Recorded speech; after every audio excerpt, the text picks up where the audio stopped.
let's break into the creme brulee. Nice. Pretty good color, especially for only 5 years. Let's see, okay, there's like little legs, but they're kind of sparse, so that might be an age thing. Let's get on the nose.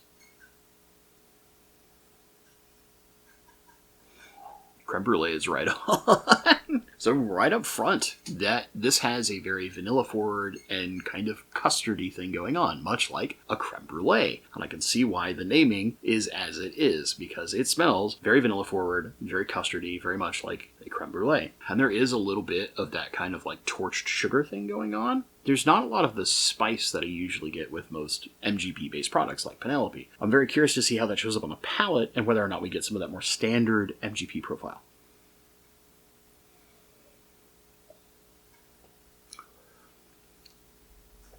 Oh, there it is. So this isn't super viscous. It doesn't hang in there crazy long, but what I will say is up front, creme brulee, kind of custard and vanilla and a little bit of burnt sugar, desserty sweetness. But there is a little bit of baking spice coming into the back end. Not so much the pepper that I usually get out of an MGP product, but closer to that like allspice kind of thing that was going on in the Remus Experimental that we did last week. Really, compared to normal Architects, I've tried Architect a couple of times from some friends and I've never been impressed with it. A lot of the French oak things just are blah to me. They're not really super impressive, but this, on the other hand, is. And maybe it's because it has that big kind of custard-like dessert note going on and gets away from that standard MGP profile where it's more oak and lather and pepper with a touch of citrus. This is much more dessert forward, with just a hint of spice under there, adding some complexity to it. And I think maybe that's why I'm, in the moment, appreciating this quite a bit more than I would other French oak, because it just gets so much more away from the standard profile and accents it in a different way.